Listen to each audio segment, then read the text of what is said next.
Շնորհակալություն հրավերի համար։ Ամբողջ հարցը հետևյալն է, որ կարծես թե բոլորը սպասում էին ապրիլի 9-ին երթման արարողությանը մի քանի նկատառումներից ելնելով առաջինը, որ գոնե ասենք տեսնեի նախագահը լավ հասկանալով, որ իրականում ինքը չի ընտրվել, իր շրջապատը լավ հասկանալով, որ իրականում ինքը չի ընտրվել, բայց միգուցե կային մարդիկ, որոնք ուզում էին հավատալ, որ նախագահի ելույթը որևէ ձևով հույս կներշնչի։ Ինչպես ազգային ժողովի իրենց կարգախոսներ հավատանք, որ փոխենք, ես ասում եմ վերաձևակերպելով, չհավատակ, որ կփոխվի, այնպես էլ հիմա կարծես թե նախագահը երթման արարողությունից հետո իր ելույթում առավելևս երբ որ կառավարության հրաժարականը ընդունեց, նախագահականում ինքը ըստ էության ասած չհավատակ, որ կփոխվի, որովհետև շատերը իրոք սպասում էին, եւ մենք այսօր դեր շրջապատը, բոլորիս շրջապատը բավականին մեծ է եւ Հայաստանը փոքր է այդ իմաստով, մենք գիտենք, թե ասենք արտագաղթը ինչպես ասում են, արագությամբ է շարժվում տեղից, այսինքն մարդիկ արդեն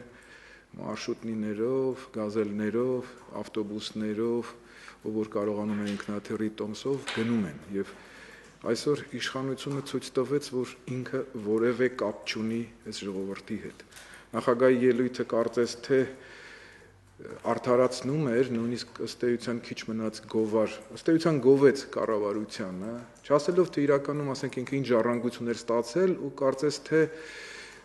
աշխարհի ինչպես են վիցիններ ասում, կեցե մեր դատարանն է, այնպես էլ ասենք կեցե մեր կառավարությունը, աշխարհի ամենալավ կառավարությունն էր։ Եվ ըստ էության դա նշանակում է, որ իրոք քաղաքական ուժերը լուրջ խնդիր ունեն անելու։ Սերժ Սարգսյանը երթվում էր մի դահլիճում, որտեղ նստածների 99%-ը գիտեր, որ ինքը չի ընտրվել։ Իր դեմքի արտահայտությունից երևում էր, որ ինքը գիտի ու ինքը ատում է այդ ժողովրդին։ Եվ որ քաղաքը ցույց էին տալիս վերևից, երևում էր, որ մեռած քաղաք է եւ կարծես թե ավերակների վրա էր երթվում Սերժ Սարգսյանը։ Որ Ռաֆի Հովհաննիսյանը անկանխատեսելի է, ես իմ կանխատեսումներում ասել էի, բայց երևի ոչ մեկիս երևակայությունը հերիք չէր անում, որ մտածեինք, որ ինքը այդ ձևով կպահի իրեն, որովհետև ասենք նման անպատասխանատու ձևով պահել, երբ որ մարդիկ քեզ հավատացել են, ի վերջո դու ստացել ես գոնե պաշտոնական տվյալներով 37%, իսկ ես համոզված եմ, որ ստացել ես ավելի շատ ձայն, իհարկե իր մեղքն է, որ այսօր ինքը ապացուցողական բազա չունի, որովհետև բոլոր տեղերը ժամանակին, ինչպես ասում են, սիրահոժար տվել էր հանրապետության այն ժամանակվա նախագահ Սերժ Սարգսյանին, դա արդեն նշանակում էր, որ պայմանությունը կար եւ այսօր իշխանությունների վերաբերմունքը իր նկատմամբ հենց դա է ասում, որ իրենք որ ասում են գիտեն, որ շատերը գիտեն, ոչ միայն Սերժ Սարգսյանը գիտի, որ նախնական պայմանություններ եղել են, ուղղակի Ռաֆուն ժողովուրդը փաստի առաջ կանգնացրեց այդքան ձայն տալով եւ ինքը կարծես թե ամեն ինչ արեց, որ վարքապետի ընդդիմության գաղափարը կներեք, ասենք, եթե զոհեր լինեին, ապա Ռաֆին կմնար որպես Ռաֆի Գաբո, քահանա, հասկանում եք, որովհետև ինքը ըստ էության ժողովրդին, եթե ոստիկանությունը մի քիչ զգոն չլներ, նաև, ասենք, կարային զոհեր շատ լիներ, կարային կներեք զոհեր լինեին, որովհետև այն ձևով, ասենք, գնալ, այդ ամեն ողբերգականի մեջ, որ ասում է, այդ ողբերգականությունը փրկեց երևի Վովա Գասպարյանն է եւ ինչպես ասում են արժանին է պետք մատուցել իր հումորին եւ եթե Ռաֆի համար ինքը մինչեւ հիմա զորավար էր, ապա հիմա երևի կդառնա վեհապար, որովհետեւ ասենք ինչպես ասում են Վովա Գասպարյանը դաս տվեց Ծիծեռնակաբերդում Ռաֆի Հովհաննիսյանին։ Ես որ այդքան ասում էի, որ ինչի չեմ գնում, ինչի մյուսները չեն գնում, հենց այդ պատճառով չէին գնում, որովհետև Ռաֆին ուներ առաքելություն, բայց որ այդ ձևով կկատարեր այդ առաքելությունը, այսինքն ընդդիմությունը ջարդել ու հայ ընտրական գործընթացը մարել, եւ ես ասելույցներից մեկի ժամանակ ասում եմ, որ ժողովուրդը իրեն անիծելու է եւ իրոք ասենք ինքը մենք նայում ենք տեսանյութերը, տեսնում ենք, որ դա զավեշտ էր եւ այսօր ինչպես նախորդ ասուլիսի ժամանակ ասացի, որքան շուտ ազատության հրապարակը ազատվի Ռաֆի Հովհաննիսյանից, այնքան ընդդիմությունը հեշտ կմիավորվի։ Երևի սկզբնական բացով այսքանը, իսկ հարցերով երևի փորձեմ։ Եվ ինչ է կարծում, ըստ էության, ընդդիմադիր շարժումը այս զարգացումների կոնտեքստում, այսինքն ինչ վարկաբեկվեց։ Գիտեք ինչ, վարկաբեկեց ժողովրդի մոտ հույսերը, որոնք արթնացել էին, որ հնարավոր է, որ ասենք ինչ-որ բան փոխվի, որ հնարավոր է, որ ժողովուրդը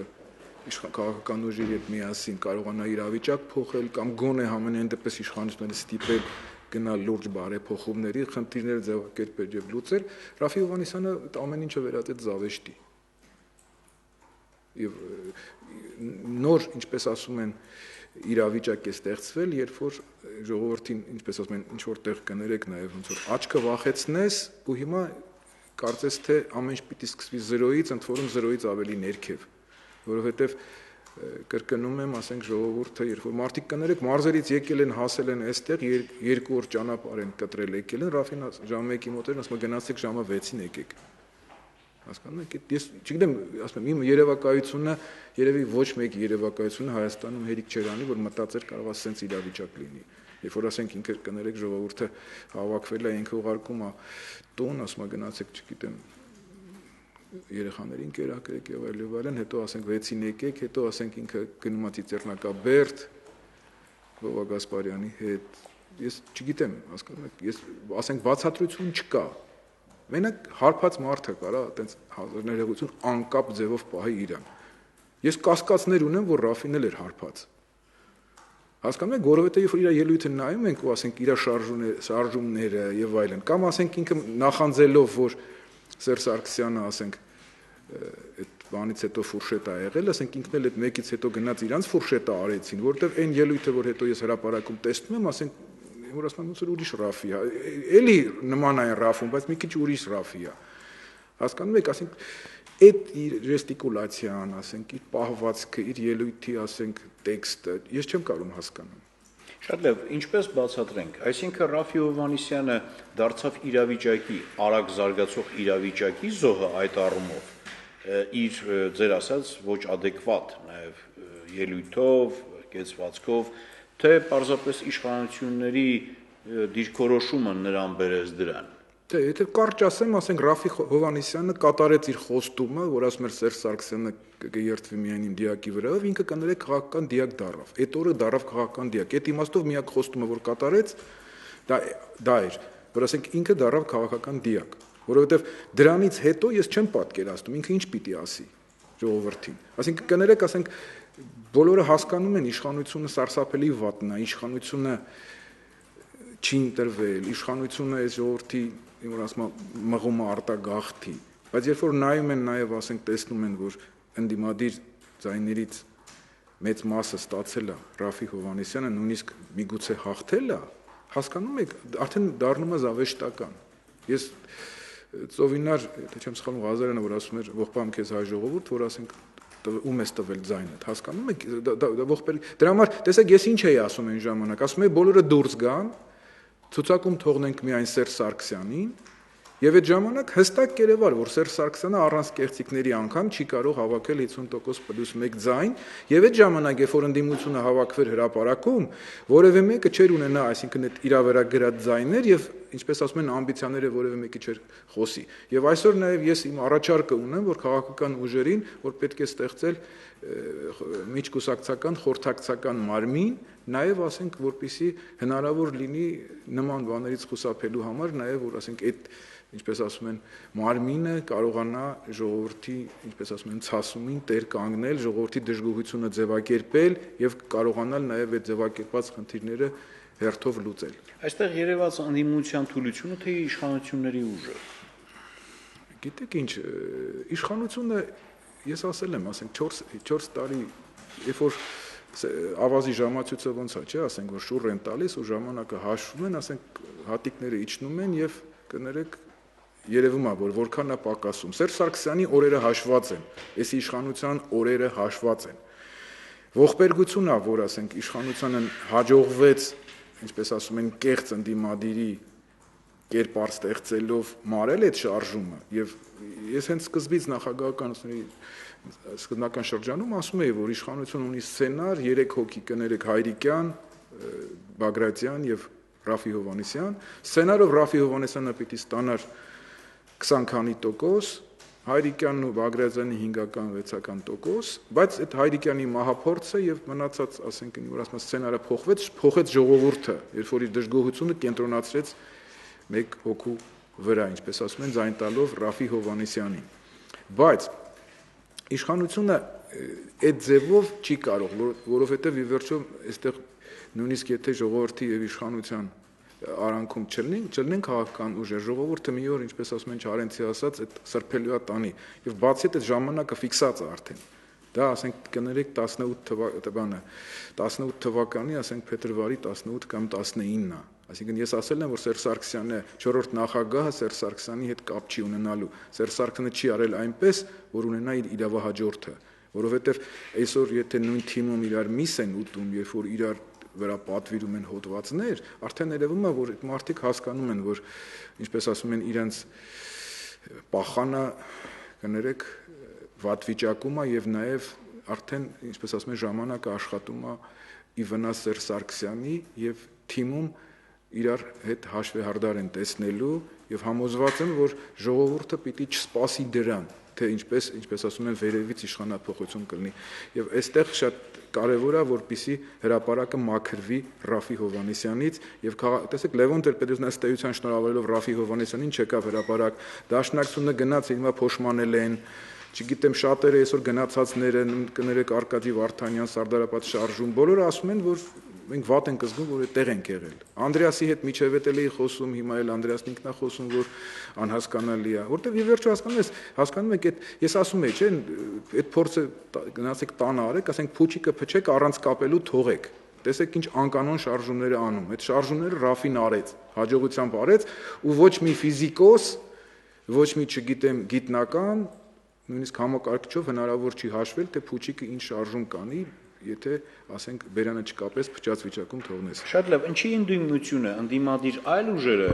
ի սկզբանե չփորձեցին կանխել կամ չփորձեցին բացահայտել այս սպասվող զարգացումները։ Բացահայտելու իմաստով Կարծես թե կներեք,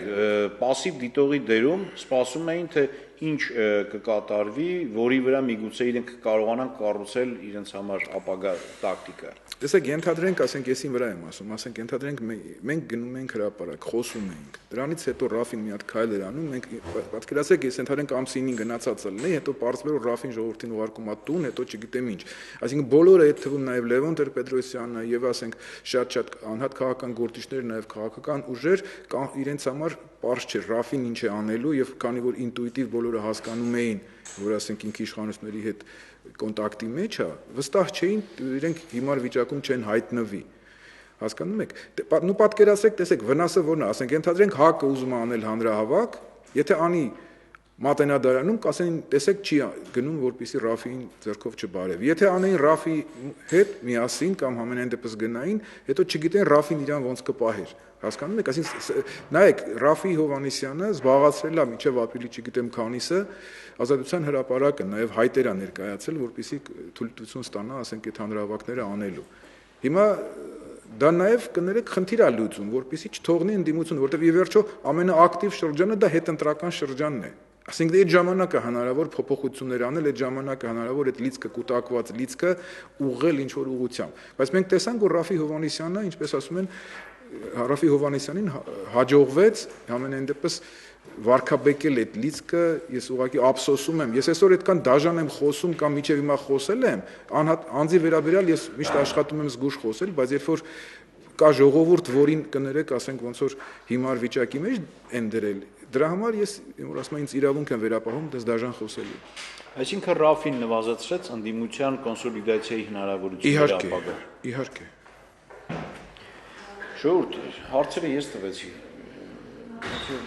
Համեցեք։ Նշեցիք, որ գնացին Ռաֆի Հովհաննիսյանը եւ Վովա Գասպարյանը ծիծեռնակապ էր, ըստ ձեզ ինչ միտումներ կա եւ ինչ տեղի ունեցավ այնտեղ, տարօրինակ չթվում ձեզ, որ ինչ-որ տարօրինակ կերպով գնացին համախմբած եւ հարցս, երկրորդ հարցս Անընդհատ խոսում է, որ նոր Հայաստան հետընտրական զարգացումներից կարելի է ենթադրել, որ մենք ապրիլի 10-ին արթնացել ենք նոր Հայաստան, եւ եթե այո, ինչպիսին է դա։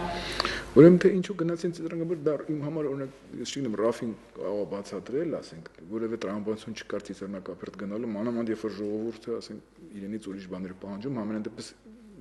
լուրջ խոսք էին պահանջում։ Այնտեղ ինչ եղավ, այնտեղ ամենայն դեպս շահեց Վովա Գասպարյանը, որ ցույց տվեց, ասենք, լավ հումորի զգացում ունի, լավ զսպվածություն ունի, որ այդ ընթացքում չփրկացնի, հասկանում եք։ Նաև ցույց տվեց, որ ինքը որ ասում է կարողանում է իրավիճակը զգալ, հասկանում եք, նաև օգտվել այդ իրավիճակից, ասենք, երբ որ դիմացինը կամ կողքինը, ասենք, նման, ինչպես ասում են, մանկական ձևով պահում իրեն։ Մենք նոր Հայաստան կամ Նոր Հայաստանը այնքանով է ինից հետո, որ հենց Ռաֆին էլ դարձել ըստ էության Նոր Հայաստան այն իմաստով, որ երբեք, ասինքն, չի կարելի հենց այնպես ձայն տալ, ասենք, դեմքը վարկելով, հասկանում եք, որ հենց այնպես չի կարելի մնալ ցուցակում։ Օրինակ, այսօր ուր են Արման Մելիքյան, Հայրիկյան, Բագրատ, այսօր ասում եք կակազելու են, չէ՞։ Այսօր չկան, մեկը որ ասում բժշկից թուղթաբերում, որ լավ չի,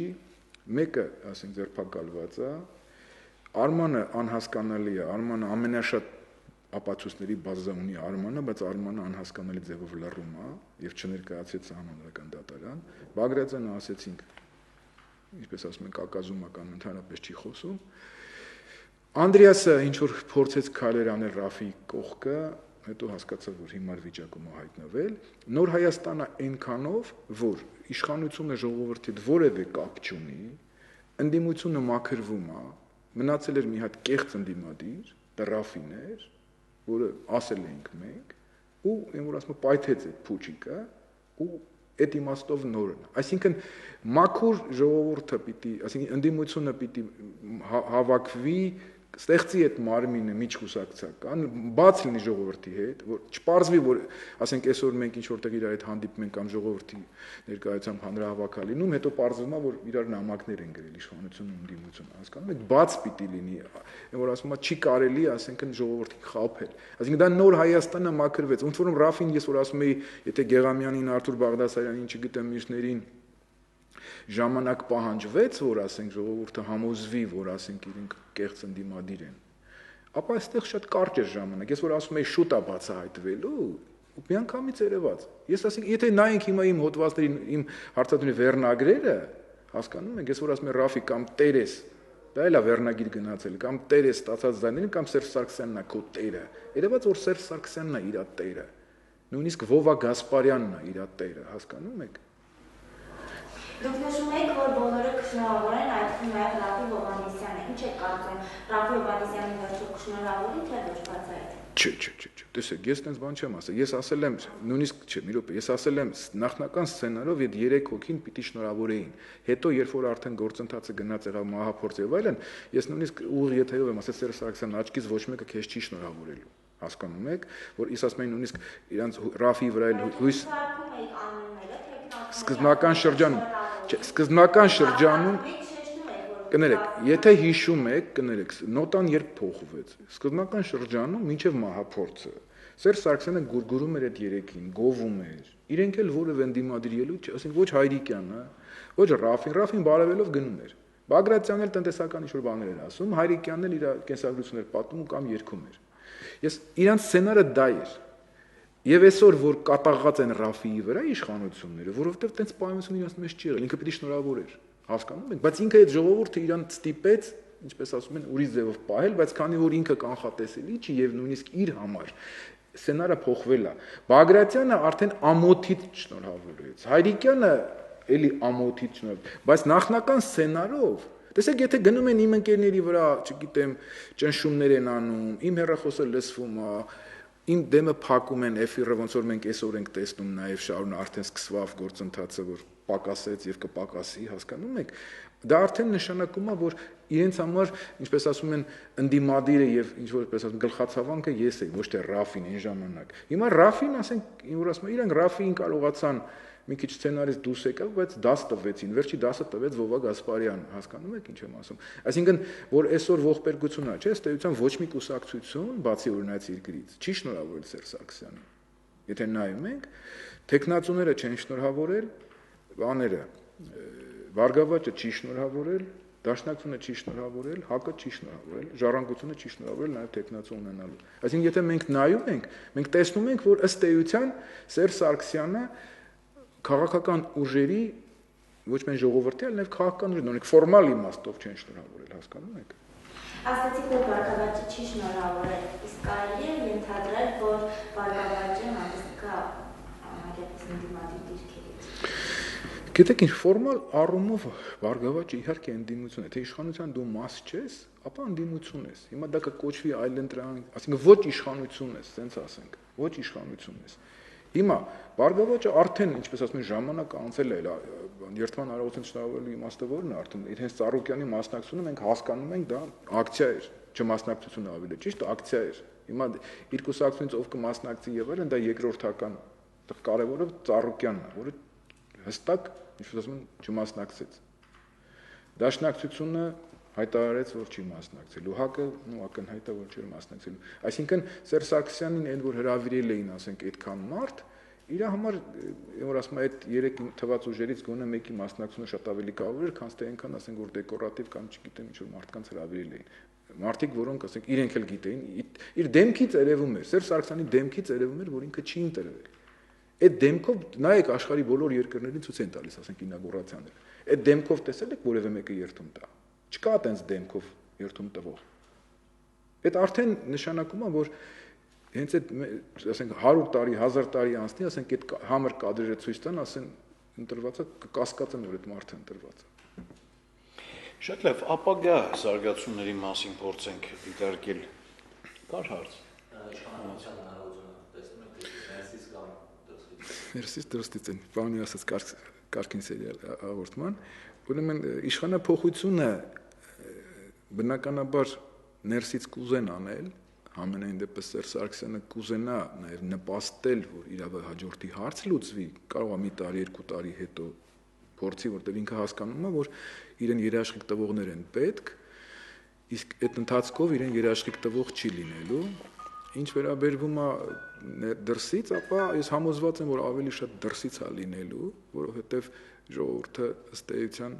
ինչպես մերժում է այս իշխանություններին եւ նաեւ Սերժ Սարգսյանի քայլերը, սկսած կառավարության, ասենք, նկատմամբ վերաբերմունքից, հետեւաբար նաեւ կառավարության ձևավորումից երևում է, որ ասենք ինքը, ինչպես ասում են, դաս չի քաղել այդ ամեն ինչից եւ նաեւ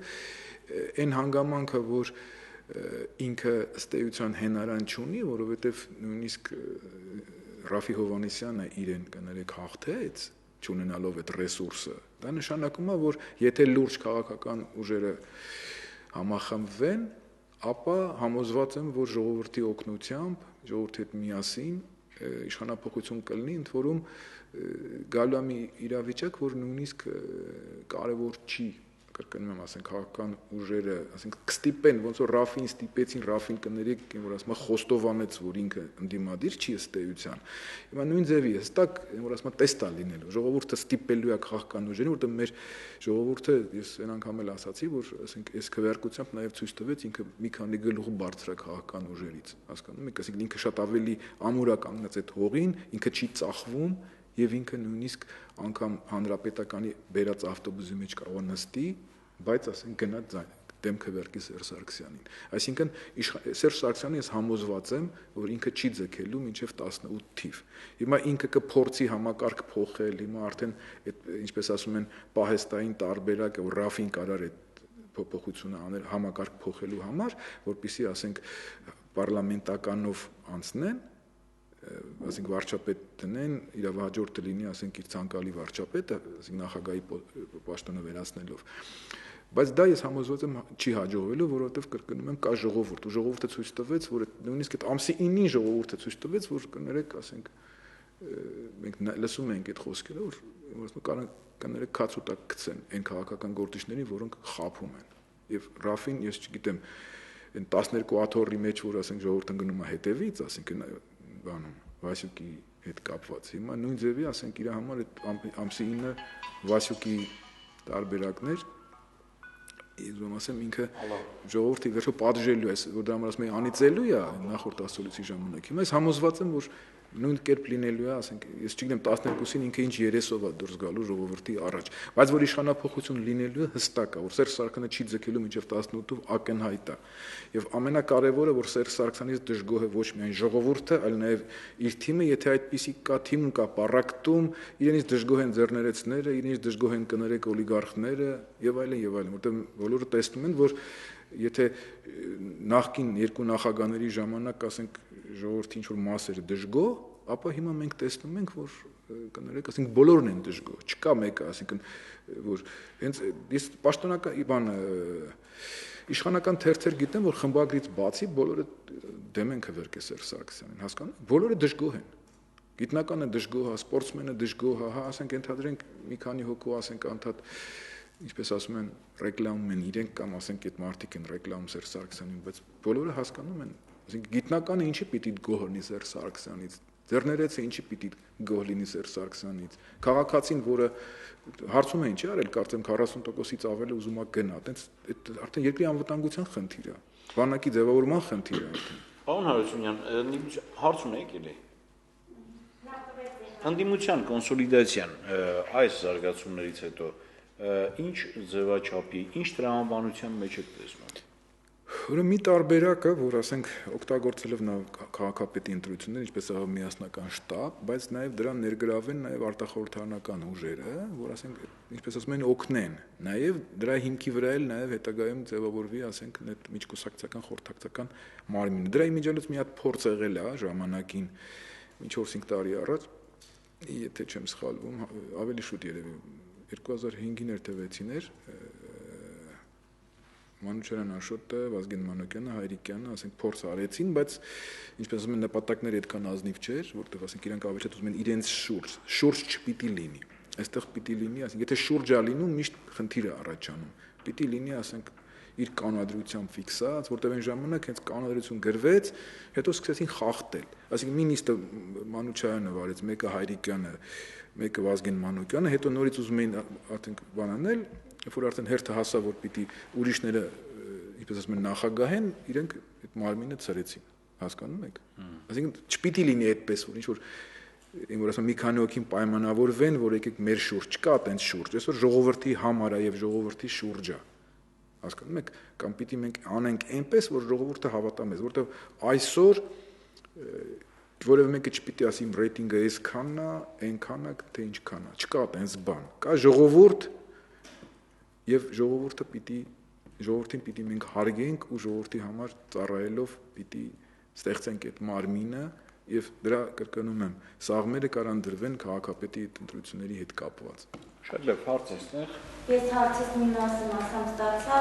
եւ կուզեի դուք նշեք, թե ապագա քաղաքապետի պաշտոնյանքն եք տեսնում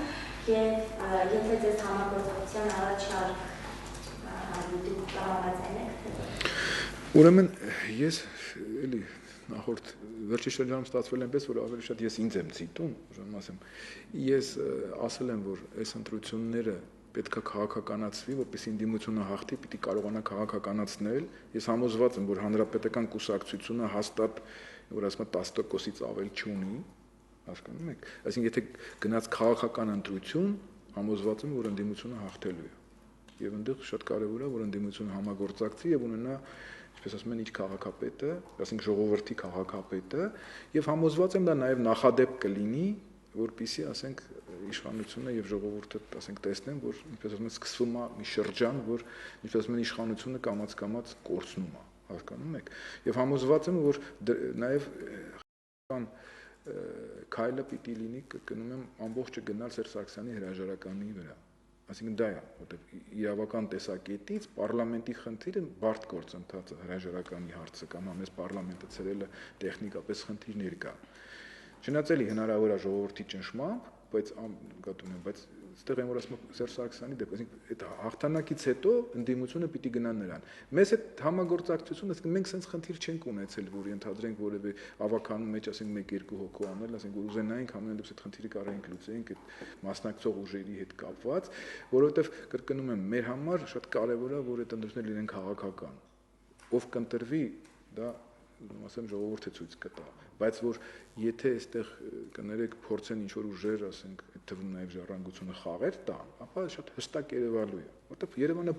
ինչքան էլ մեծ է, Երևանը փոքր քաղաք է այդ իմաստով, եւ իմանալու ենք ով ում համար է աշխատել, ով ի վերջո ինչի չգնաց, ասենք, բանի, այսինքն կոալիցիայի նկատի ունեմ ընդդիմադիր ուժերի մասին է խոսքը, էլի։ Իսկ որ հանրապետականը, այդտեղ ես նկատում եմ, եթե պիտի ձայն տան հանրապետական կուսակցությանը որպես հաստատ չեն տալու ժողովուրդը։ Տարոնի խնդիրը ուրիշ է։ Այսինքն տարոնը դա հակակրանք չունի։ Օրինակ տնրիկ տարոնը ցույց տվեց, որ ասենք իր բարեկամի, ասենք նկարը ավելին արժի ավանում, քան թե ասենք Սերժ Սարգսյանը։ Եվ ասենք տեսանք մեր այդ պլակատը ավելի շատ ձայն հավաքեց ավանում, քան թե Սերժ Սարգսյանը։ Չէ՞ նա հաղթեց, ասենք ընդդիմադիր տեխնացուին Ռոբերտ Ընջյան, հա։ Իսկ ոչ մի կարգին չգիտի։ Հա։ Սարգսյան թե Սահակյան։ Ամեն դեպքում ինչ է ստիպեց Ռաֆի Հովհաննիսյանի նկարը։ Գիտեք ինչ, ամենակարևորը, որ իմ կարծիքով, որ այսօր ես ասել եմ, որ իր հետ այդ տոնով կարողանում են խոսել, օրինակ նույն Սերժ Սարգսյանը, երբ որ իր ասուլիսը որ տվեց, հայտնի, ասենք այդ տոնով խոսել է, եւ ասենք նույն իշխանական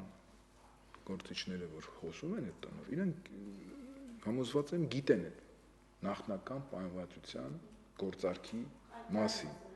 Այ հենց այդ է ստիպել, որ Ռաֆի, ինչպես ասում են, համ լեզուն է կարճ, համ քայլերն են կարճ։ Հասկանում եք, եւ ինքը չի կարող այնպես պահել, բայց ին որ ասում է ինքը պիտի ազնիվ լիներ,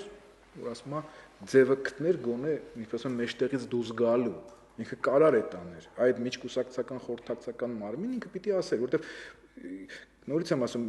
ենթադրենք ին վրա չեմ ասում, Լևոն Տեր-Պետրոսյանը գնում էր, բարձրանում էր հարթակ, խոսում էր, չգիտեմ, ժողովուրդը ոգևորվում էր, տրամադրվում էր, հետո ասենք, մեկ էլ Ռաֆին ձայնը վերցնում էր, խոսքը վերցնում էր, ասում էր, որ չգիտեմ, գնացեք 10 օրից եկեք, կամ ես գնում եմ, ասենք, Ագարակ։ Ինչ պիտի անենք մենք։ Լևոն Տեր-Պետրոսյանը ինչ պիտի աներ։ Էսա ամբողջ խնդիրը, իսկ իր հենց պահվածքը նաև ստիպեց եւ իր մենակ պահվածքը չէ, ասենք նաև անցած ճանապարհը, որտեղ այդ ձևով ինքը պահել է նաև նույն արդարություն դաշինքի հետ կապված, այդ ձևով պահել է ինքը կուսակցությունում, երբ որ գնացել է, պատկերացրեք Ռաֆի Հովհաննիսյանը ընտրված էր նախագահ, հետո գնար, հետո էլ չգար, ինչ էինք անելու մենք։ Պարոն Հարությունյան, դեռևս մի հարցել, եթե այլ հարցեր չեղան, եզրափակենք, բայց կարծես թե սպասումների մեջ հասարակական այսօր կարևոր դեր է վերապահվում նոր կառավարությանը։ Այսինքն ինչ որ տեղ տեսանելի փոփոխություն կամ դրական տեղաշարժ ասածը դեռևս հասարակության մի խավի համար նույնացվում է սպասվող կառավարության, ապագա նոր կառավարության կազմի հետ։ Ինչ եք կարծում, այդուհանդերձ կառավարության կազմում գոնե մասնակի, կոսմետիկ, տեսանելի, բայց ոչ խորքային գոնե նման կարգի փոփոխություններ կարող են լինել։ Իսկ թվում է այդ հարցին Սերժ Սարգսյանը ըստ էության պատասխանել է մեկ իր ասուլիսի ժամանակ, որ ըստ էության որ ասում է ինչի պիտի փոփոխություն լինի, նաև ասենք այդ կառավարության հրաժարական ընդունելուց։ Այսինքն ըստ էության էական փոփոխություն չի լինելու։ Իսկ որտեվ աշխարհում չգիտեմ քանի դեպք կա, որ ասենք վարչապետը, որը ասենք ժառանգում է համենայնդեպս 10 քանի տոկոս տնտեսական աճով տնտեսություն, հետո իջացնում է, ասենք, խոստանում է ուրիշ թիվ աճ ու վերում է -14, ասենք 14% բան անկում, ասենք այդ վարչապետը մնում է, շարունակում է մնալ, ասենք 5 տարի մնում է, հետո էլ շարունակում է դրանից հետո մնալ, որտեղ ես ինչքան հասկացա, Սերժ Սարգսյանը Տիգրան Սարգսյանից չի ուզում, ինչպես ասում են, հեռանալ կամ իրենից հեռացնել։ Ես հասկանում եմ ինքը ինչի համար է Տիգրան Սարգսյանը, այդ հարցի պատասխաննել ունեմ։ Իրանց պետք է մեկը, որ հանգած մտքով չանցնի նախագահ դառնալ կամ իրավահաջորդ դառնալ։ Տիգրան Սարգսյանը իդեալական կերպար է այդ հարցում, որտեղ ինքը չի կարողանում, ասենք, թիմ ստեղծել, իր ամենակ խնդիրն է փող աշխատել, այդ փողը, որ ասում է, հասցնել որտեղ որ պետք է։ Ուրիշ խնդիր չի լուծում Տիգրան Սարգսյանը։ Բյուջեն եմ որ ասում է մսխելուց եւ նպաստելուց արտագաղթին Տիգրան Սարգսյանը ուրիշ խնդիր չի լուծում, որտեղ որևէ ոլորտում մենք լուրջ հաջողություն չունենք, ասենք հաջողությունն է որ ասում է տեստը դա որն է։ Արտագաղթն է, ժողովրդի վիճակն է, ժողովրդի դեմքի արտահայտությունն է։ Եթե նախագահը հիշում ենք, ասենք այն ատկատների հետ կապված այդ հայտնի ելույթից հետո դրանից դու վարչապետ են պահում, դրանից դու վարչապետ են գովում, կառավարություն են գովում։ Ինչի համար են պահում։ Մենակ կներեք ֆինանսական հետաքրքրություններ կարան ունենան մարդիկ, որպեսզի ասենք այդ մարդուց չազատվեն կամ հեռու ուրիշ պլաններ ունենան։ Եթե մտածեն պետության կամ ժողովրդի մասին, ապա համոզված եմ, որ որևէ նախագահ Տիգրան Սարգսյանի պես վարչապետին 5 րոպե չի պահի։ Շատ լավ, ու դերևս վերջին եզրափակիչ հարցը ինչ է կարծում ապագա քաղաքական զարգացումների առումով որ թվականը, որ ամիսը, որ ժամանակաշրջանը կլինի քաղաքական նոր ակտիվացումների փուլ։ Այսինքն դուք, որովհետև ներկայացիք եւ ներկային եւ ապագայի հետ կապված կանխատեսումներ, ընդդիմության կոնսոլիդացիա եւ այն, ինձ հետաքրքիր է այդ նոր կարգի ակտիվացումներ։ Ուրեմն երբ են հնարավոր։ Ակտիվացումները, տեսեք, քաղաքապետի ընտրությունները կարող են խթան հանդիսանալ, ասենք հաղթանակը, ընդդիմության հաղթանակը խթան կարող է հանդիսանալ, այսինքն, որ ասում է, լիցք տա նաև շարունակության։ Ներողություն, ասենք, պարտությունը կարևոր չի ինձ ձևով։ Նորից կարա, ասենք, ժողովրդին փողոց հանի։ Եթե, ասենք, կեղծիքներ լինեն, եթե լինեն, ասենք, լուրջ խախտումներ, դա կարա խթան հանդիսանա, ասենք, քաղաքական ուժերի ոտքի կանգնելու, ժողովրդին ոտքի հանելու եւ ասենք տանը, բայց այդտեղ շատ կարեւոր է կրկնում եմ, որպեսզի մարմինը ստեղծ, որտեւ եթե մարմինը չի ստեղծվում, չի ձևակերպվում, չի, որ ասում է, ինստիտուցիոնալ տեսք չի ընդունում այդ մարմինը, ապա միշտ հնարավոր է, ասենք, մնում է կախված ինչ որ մեկից։ Երբ որ ասենք, եթե օրինակ այդ մարմինը լիներ Ռաֆի, ինչպես ասում են, շարժման ընթացքում կանոնակարգված մարմին լիներ, ապա համոզված եմ նման զարգացումներ չեն կարող ունենալ։ Նույնը 96-ին Վազգեն Մանուկյանը, ասենք, խախտեց նախնական պայմանավորություն, դրա համար այդ եղան են դեպքերը։ Մարտի 1-ը եղավ նաև, ասենք, պատճառը, որ նորից, ասենք, ընդդիմությունը, իշխանությունը իհարկե ամենամեծ մեղքը իշխանությունը ունի, բայց ընդդիմությունը, ասենք, ինչպես ասում են, ձևակերպված չէր։ Պարզ չէր, թե ում խոսքն է այստեղ անցնում, բացի Լևոն Տեր-Պետրոսյանից եւ այլն եւ այլն։ Այսինքն, այստեղ շատ կարեւոր է, որպեսզի ժողովրդի արժեվ կանգնի մի թիմ, որի ցանկացած անդամ ամբիցիաները մի կողմ դնի եւ որոշումները ընդունվեն, ասենք, իրոք լուրջ քննարկումների արդյունքում, ոչ թե ասենք ինչ որ մեկը որոշի, որ գնում ենք, ասենք, բան Երևանի հուշարձան, Ծիզեռնակաբերդ, մեկը ասի գնում ենք Եռաբլուր, մեկն էլ ասի գնում ենք Բաղրամյան 26, չպիտի լինի տենց բան։ Եթե դա պահվի,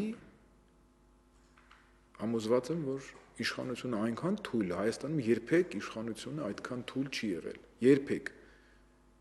Նույնիսկ կրկնում եմ 96 թվականին անգամ Լևոն Տեր-Պետրոսյանը այդքան թույլ չէր։ Որտեղ այսօր Սերժ Սարգսյանից դժգոհ են բոլոր շերտերի ներկայացուցիչները, հասարակ քաղաքացուց, գիտնականից, մտավորականից, չգիտեմ, բիզնեսմեն, օլիգարխ, նախարարության աշխատողների մեծ մասն էլ Սերժ Սարգսյանի դեմ են քվեարկել։ Ոստիկանության աշխատողների մեծ մասը, բանակը դեմ է քվեարկել Սերժ Սարգսյանին։ Ես ասեմ բանակը օրինակ Չէ, կներեք, հիմա ասենց պարզ բան եմ ասում։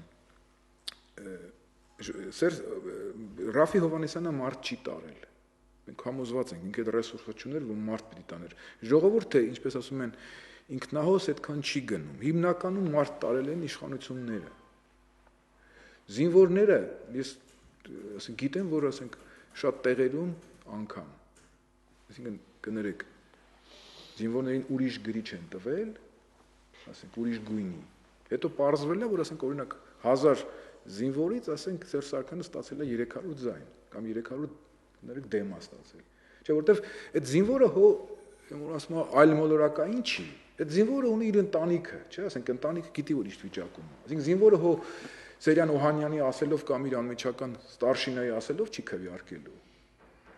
Հասկանում եք։ Խոսքը կոնկրետ զինվորների մասին չի նշում, որ կառավարության ընդհանրից կան մարդիկ, ովքեր որ դեմ են քվեարկել Սերժ Սարգսյանին։ Չի ակնհայտ է, որտեղ կրկնում եմ, ասենք այդքան մարդ չի գնա ցենտրությանը, որովհետև եթե Սերժ Սարգսյանը, ասենք, այնտեղ մենք տեղեր գիտենք, որ ասենք լծրել են, տեղեր գիտենք, ասենք, նույնիսկ ասել են էլ մի եկեք ընտրության, որտեղ այնքան է լծված եղել, հասկանում եք։ Այսինքն չի կարա ժողովուրդը եթե ակտիվ չի եղել, օրինակ եթե կներեք ՀԱԿ-ը մասնակցեր, նախագահականին, Բարգավաճը մասնակցեր դաշնակցությունը, իրանց իրենց էլեկտորատները կտանեին։ Եթե մի մոռացեք, որ դաշնակցությունը ըստ էության բոյկոտի տարբերակ, Բարգավաճը, ասենք, ակտիվ չի մասնակցել եւ այլն, այսինքն ըստ էության այդ ուժերը չեն տալ, այսինքն հիմնականում, որ ասում եմ, տանողները եղել են իշխանության ներկայացուցիչները, որոնք արդյունքներում մենք գիտենք, որ ասենք, անգամ եթե պաշտոնական տվյալներին ենք հավատում, այսինքն այսքան մարդ դեմ է քվեարկել, չէ՞, բայց իրականում մենք շատ տեղեր գիտենք, որ ասենք, որ ասում եմ, թվերա փոխվել, կենտրոնական ընտրականի կայքը կախվեց, հասկանում եք, Արման Մելիքյանը այդ որ ես ինչ եմ կներեք բարկացած իր վրա։ Երբ որ ասենք ինքը ընդհանրենք այսքան տեղամասից ստացել է 11000 քանի ձայն, ասենք օրինակ X տեղամասից, તો X + Y տեղամասից ինքը դառնում է 900 քանից, ու ինքը այսօր ձայն տեսանյութը կա։ Ու ինքը ասում է ես չեմ դիմում դատարան, չեմ հավատում դատարան, չհասկացանք։ Բայց ինչին ես հավատում։ Լավ, Սերժ, թույլ տվեք այսքանով եզրափակել։ Շնորհակալ եմ։ Ես էլ եմ շնորհակալ։